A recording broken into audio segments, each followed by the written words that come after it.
Hello, everyone. Welcome back to another episode of Reality and You Foundation. Today, I'm very grateful to have Dr. Avinash Desousa with us. He is a practicing psychiatrist in Mumbai. Doctor is one of the only ones and a few ones actually who has done his master's and MPhil in psychology. He has written 300 publications in national and international journals and also runs a foundation called the Sousa Foundation along with his wife so that he can create awareness and bring mental health services to the community. Doctor, it was an honor to meet you at the Child and Adolescents Conference held by the Bombay Psychiatric Association. It was extremely empowering to hear different psychiatrists all over India, to speak on mental health issues. So from there, thank you so much for joining us. Sure. Thank you so much. The pleasure is all mine. Yes. So, Doctor, since we are in Mumbai and it's been a post-pandemic world, I just want to start talking about trauma-related issues in children. So, in terms of trauma, a lot of parents are not able to understand what is trauma. So, can you start off just by explaining what is trauma in children? So I think it's very important to understand that trauma could mean anything that disrupts a the regularity of life. It may or may not be life threatening, but it leaves an indelible, deep psychological impact on the child. Now, this could vary from extreme things like child sexual abuse to bullying, and it could also be the death of a grandparent, the death of a parent, depending on how closely knit or attached the child is to that individual. And it could also even being through a life threatening event, like say being in the car, experiencing a road accident, but of course nothing happens to the child is fine. From falling down from a bicycle and fracturing a hand, anything could be trauma based on how the child takes it and what is the deep psychological impact it leaves on the mind of the child. Even sometimes food, uh, getting stuck or swallowing, while swallowing food, sometimes if they choke, that also could sometimes be traumatic and lead to a lot of other issues that come up. So it varies from child to child, it varies from situation to situation, so it's highly individual, and that's how I would look at trauma. Doctor, what about, we see a lot of parents, going through separation and divorce. Would that also be that the child is getting traumatized or, abusive parents with addiction issues? Well, definitely, any disrupted household is always traumatic. So, if you have domestic violence at home, you have a father who suffers from alcohol dependence and is hitting the mother, or is violent or aggressive, or comes in an intoxicated, inebriated state and is probably shouting at the children or is creating a ruckus, or for that matter, a parent that is spending away all the money in substance use, and as a result the quality of life of the family suffers, or for that matter even somebody who's spending away a lot of money in gambling and losing money, which puts the family life at peril. All this can be traumatic. So, doctor, when we are seeing children, we tend to see children at a much later stage. We've had a couple of cases where, the reality is that we are losing more and more children, post the pandemic. Unfortunately, I know, the Psychiatric Association, the therapists are doing our best, but unfortunately, we are seeing children come to clinics at a very, very later stage. So, what are the early signs of trauma that parents can catch on to? So I think basically the moment you see that a child is withdrawn, the moment you see that a child's personality changes, things that the child used to like, he doesn't like anymore. There is anxiety, there's a little bit of anxiousness, there's a little bit of worry, there's a little bit of stress. So all these things, and the child's academic life suffers, personal life suffers, there are multiple things that happen. This is an indicator that there's some trauma that's happening, and the parents have to question their child. What has happened, why have you changed, what's gone wrong. Very often parents are too busy, or at times they do not have the time, or they think this is a phase, it'll go. No, you have to get into your child's life. You have to get involved into your child's life, and only when you question, then will you come to know. So many children do say that, the adolescents are shutting their doors, they are into their gadgets, they are not willing to talk. In that case, doctor, how can parents intervene? Because obviously you can't force a child to come into therapy. So, So one of the things I tell parents is that whatever you do in the first 10 years is what you get in the next 10. So it's totally based on that. So there've been parents who've not spent time with their children in the first 10 years, and then they expect the adolescent to open up to them. It's not going to happen. So what's very important is, I think, from a young age we have to tell our children that whatever happens in life, I'm the only person who's going to stand by you. Even if you made the most brutal mistake, I might be upset, I may be sad, I may be disappointed, but I will help you rectify the mistake. I'll help you, get things back on track. I can maybe be a little disillusioned with what you've done, but I'm not going to leave your hand, whatever happens, because you're my flesh, you're my blood, you're my kid, and that's it. So I think giving that reassurance is a very big thing from a young age. Secondly, I think what also matters is that when it comes to adolescents, the only topics that parents converse with their adolescent is about academics, or for that matter, bad performances, or for that matter, shouting at them for being out late, or peers, or multiple other things. I think you need to have frank conversations with your adolescent as to what he expects from you or she expects from you. Whether anything is worrying them at school, anything is worrying them at college, anything is worrying them with their peers, and you should talk to them, find out who their peers are, who they are moving with, who they are speaking to. The academic part, like homework and other things, can be secondary. And rather than shouting at them on scoring low marks in a test, we have to be more open and try and find out what went wrong.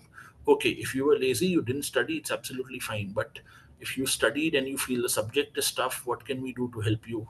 If you feel that you're finding the academic stuff, what can we do to help you? So there are multiple things where the parents sort of need to intervene, and you need to be very open minded. You're dealing with a different generation. The child's generation is very different from yours. So I think parents tend to just think that they want to control their children more, rather than sort of give them freedom. I mean, but at the same time, be aware of what's happening. so, doctor, when you spoke about, earlier you spoke about bullying, we've also seen cases of bullying very much on the rise. We've seen cyberbullying also on the rise. And, a lot of kids have come forth. I think the rates of anxiety have increased. So, in terms of trauma and bullying, at what stage does a parent or need to intervene and get the child into therapy? See, I think this has to be nipped in the bud whenever you see this happen initially. You don't say that, okay, bullying happens, it's normal in school, so let the child fight, let him fight his own battles. I think that's absolutely nonsense. I think parents have to intervene right at the beginning and, stand there for their child. You can't let your child get hit, pushed, verbally abused, and, say it's okay. So you need to intervene, and uh, even if you need your child to see a counselor, you need to do it immediately. You can always tell the child that, see, I'm your parent, I get a little emotional when it comes to dealing with you, so I feel there's someone neutral, and there's this auntie or this uncle who's neutral, who's going to talk to you, and feel free to tell her or him whatever you want, and they can even talk to your principal or teachers and get things sorted if needed. So it's better that we go and meet him or her. And because maybe when you talk to me, I sort of cut you short, or I probably don't allow you to speak fully, but here you will get a chance to talk properly. So saying that, I mean, immediately bring them to a counselor. And I also tell parents that don't be in a hurry to know what the child told the counselor. You can always get on the call later or next day, or so the child doesn't feel that. And one of the biggest mistakes that happens is that the child, before the child goes in, the parent spends half an hour and briefs the counselor, and what happens is the child feels, oh, the counselor is already programmed to talk to me in a certain manner, which shouldn't happen. I always tell parents, meet me separately, speak to me separately, and then we can sort of uh, take it further from there. So, in terms of counseling, you're saying that they need to come in immediately to talk to somebody. But doctor, at times we see parents also feeling that, oh, maybe my child is too sensitive, maybe he's taking it too hard, it happened in our time, and they sort of tend to dismiss the child's feelings. Hmm. So in those cases, what would be your suggestion to the parents? Um, well, my suggestion there then is that, I mean, see, what I tell the parent is that your child is paramount. That's most important. So the comfort of your child matters. So think about it from this perspective, and you need to realize that, if your child say needs help, he has to get it. And the thing is, there can be times that, you go to a particular counselor, you're not happy, you go to another counselor. You have to keep going till you find the right counselor for your child. You can't give up and say no. And compliance is very important, so regular follow up is something which is very important.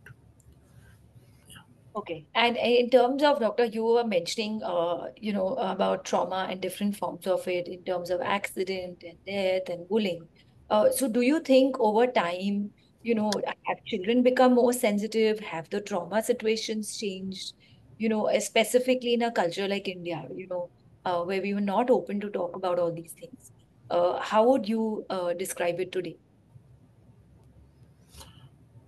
uh, I think what happens is that, uh, you know culturally, the whole issue here is that we've been always told to shut up. We've always been told never to express ourselves. We've always been told, ye sab baatein nahi karte. So the thing is, people have not become open to the idea of talking openly about mental health. So we start conversations at a school level. We start conversations at uh, a sort of home level, and children are given a space first to, at least open and speak openly about it. There will always be cultural factors, spiritual factors, religious factors that, play a role. That's fine. I mean, I always tell parents that they say we, want to take him to a particular temple, or we want to go to a particular dargah, we want to go to church and have him prayed over. I always say, please do it. It's absolutely fine. I do not interfere in your faith, and I respect that. And but he also needs medical care. So, both have to be handled together. And uh, mental health is, of course, paramount. So, as long as any intervention is helping mental health, it's welcome. So, whatever culturally can be done should be done. There's no problem. But at the same time, culture shouldn't prevent you from seeking help, and culture shouldn't stigmatize the help seeking process. That is very important. So are you saying that these forms of trauma existed before as well, but we are more open about talking about these conversations? Yes, we're more open because I think post COVID, mental health has got some candor and some limelight. So the thing is, people now feel okay, we can go to a counselor, and those who are afraid to go to a counselor have an online option at least now. Right, So they right. feel from the comfort of their home, maybe they can start a conversation. And then when they feel more comfortable, they can go out.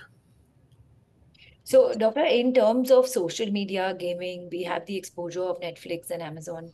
Do you think this could be contributing factors of, poor mental health among kids?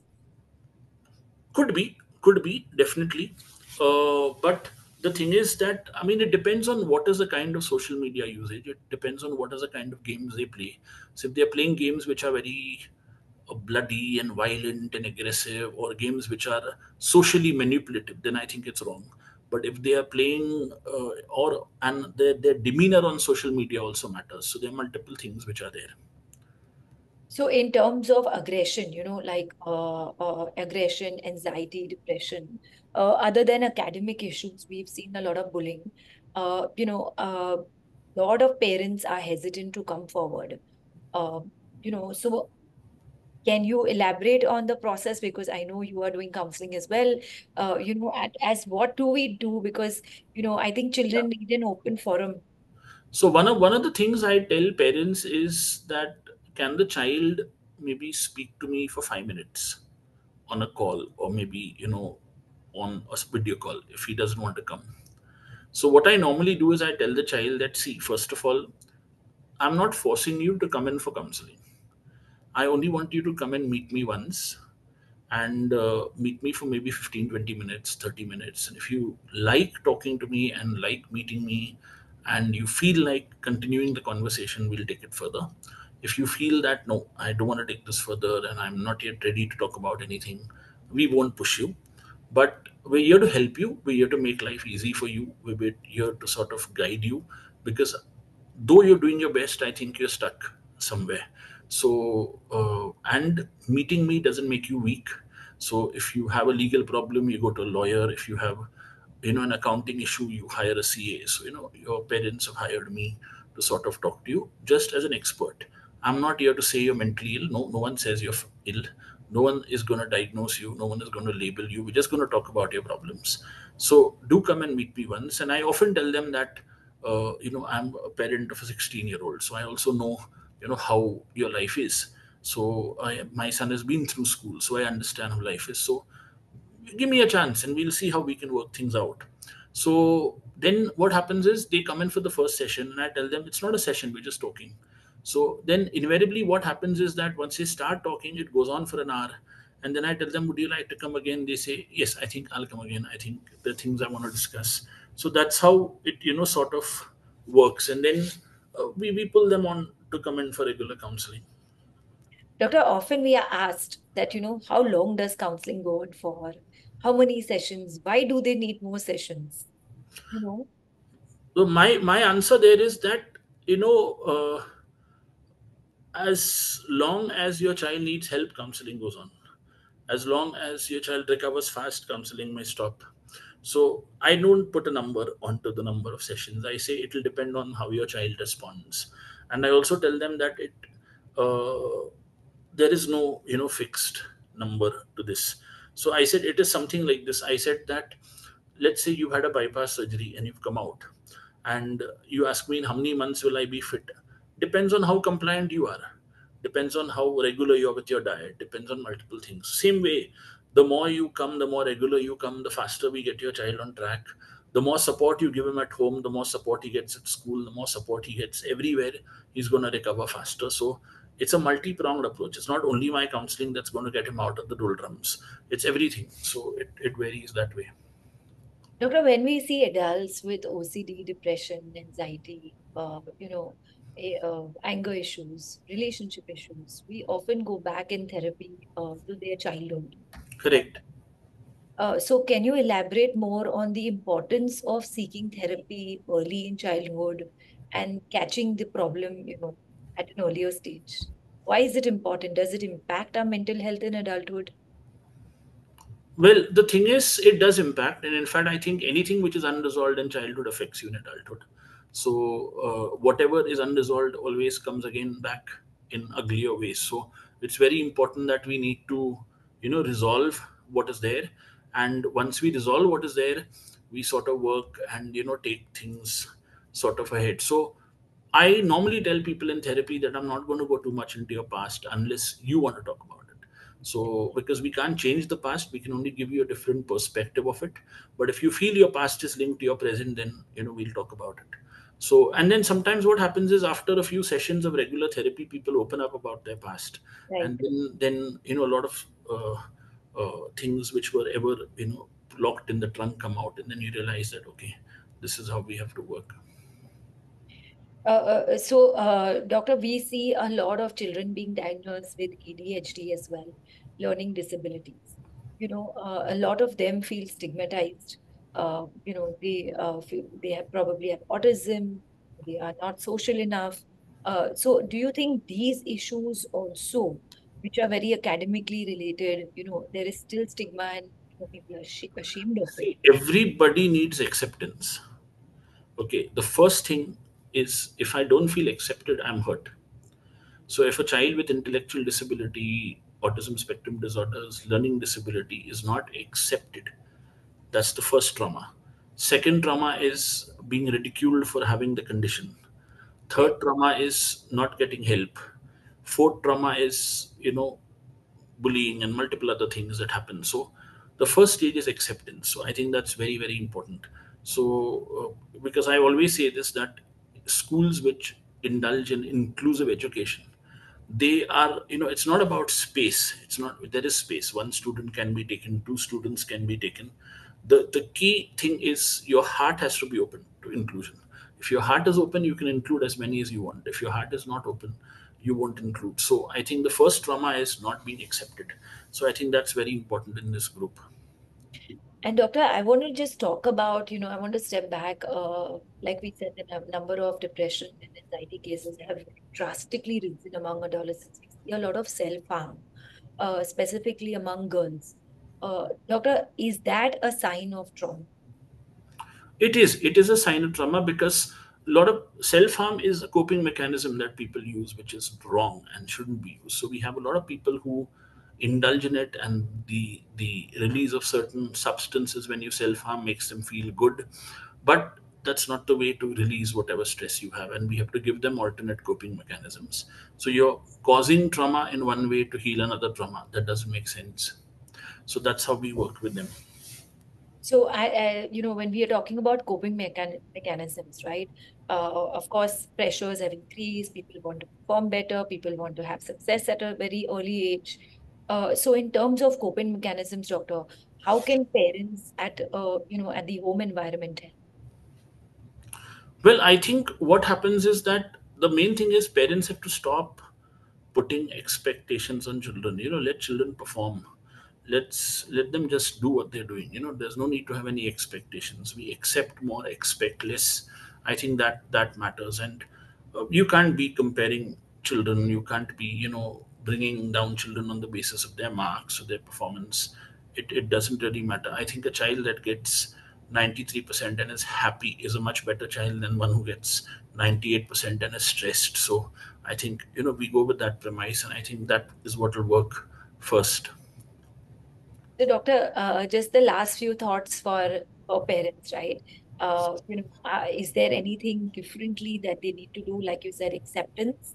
But a lot of parents don't understand because they feel that okay, if my child is not doing well, that defines them as a parent of being not an efficient parent. So, in terms of parenting, do we need to change the current styles of parenting?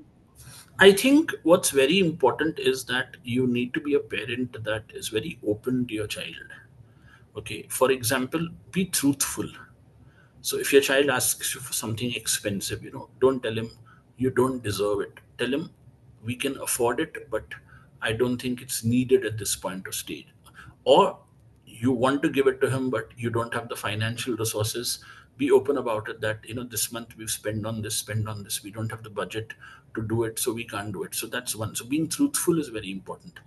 Don't mollycoddle your child and make your child feel that okay, he's the best child in the world. If you feel he's not doing certain things properly, you need to tell him that, we're not upset with you, we're just a little disappointed that this has happened that way. So what can be done? Is there something we could do, or is it something in our method that is going wrong, or is it that you're not performing, or is it that the way we are talking to you is not proper? You need to tell us. So if and you have to judge your child, whether he's a child who likes to be pushed, whether he's a child who likes to be in whatever way. So those things matter. Doctor, also, for the kids, for the adolescent population, since this episode is going to be on social media, for adolescents, doctor, what would be your suggestion? Because I think sometimes they are going through issues at home. The parents are going through issues. There are affairs happening. Uh, they are they are part of viewing the infidelity or separation of their parents. So they feel a sense of loss, but they are not able to communicate it. So in terms of talking to adolescents, what would you guide them? Well, I think you need to understand that you're talking to older children. That's the first thing. So talk to them like you talk to an adult. Don't talk to them as though you would talk to a child. They're aware, they know everything. So go with that premise. And let's not, get into the rigmarole of worrying about how they're going to take it. Tell them what the truth is. Well, if you all are having a problem, you all are fighting, you all are having a divorce, that's your call. But be open to the idea of telling your child that, see, our problems are our problems. You're not a scapegoat here. We're here with you, whatever happens as parents. So we're going to, we'll sort out our issues, but we are not going to let you suffer because of our problems. So you need to be very open and tell the child that, and tell the child that we're fighting because of our own issues. You're nowhere to blame for our fights, and we're not going to displace our personal angers onto you either. Right. So yeah, and let's work through this in a more mature manner. And what's better? I mean, mom and dad staying separate and being happier, or mom and dad fighting every day at home? What would you like? So you tell us. And we may not undergo divorce, we may just stay separate for some time, so that we get time to rethink. It doesn't mean that no one is leaving you, no one is so we have to have that maturity to talk to the child. That's something which is very important, and I think 99% of couples don't do it. So that's the sad part. So that's something which I tell parents, that it's very important. And thirdly, involve them in every decision. It's important. They're also equally a part of the family, so let Right. them be part of the decision making process. Doctor, I think one of the most highlighting factors of the conference for me was, that we've seen the cases of child sexual abuse as well, which have increased. We've seen a couple of cases in this year itself, and they are very traumatizing. Parents are very, very uh, scared of, and overprotective of sending their children for classes, for school, in the bus. You know, how do we sort of maneuver with the increase in sexual abuse with kids? How do we maneuver with? Yeah, how do we sort of, as parents, what is the guidance that we give them? Seek help. Seek help. Don't think this is going to pass. Don't think it's easy. Don't think the child will forget. No, seek help immediately. Get whatever help you want. Stand up for your child. Make sure that your child is never blamed for what happened. Make sure that your child realizes that it's not his fault. Make your child understand that this is something a bad person has done to him. He's got nothing to do in it. And tell your child that we're going to go after that person, see that he is punished for his crime, and at the same time, get you help so that you leave this trauma far behind. Right. Doctor, just one question that was on my mind was, controlling parenting. I think fundamentally, culturally, we have seen, in the Indian setup, like you said, seeking the validation, following the narrative of your parents. So is that also one of the reasons of, children suffering from anxiety? Definitely, I think you can't be controlling parents. You have to be parents that are open, and I think when you do that, things sort of get a lot easier. Yeah.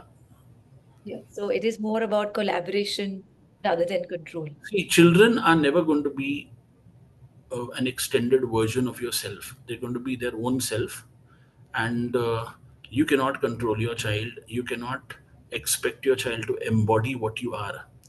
The only thing you can do is leave a small print of yourself in everything the child does. I think you have to go with that premise.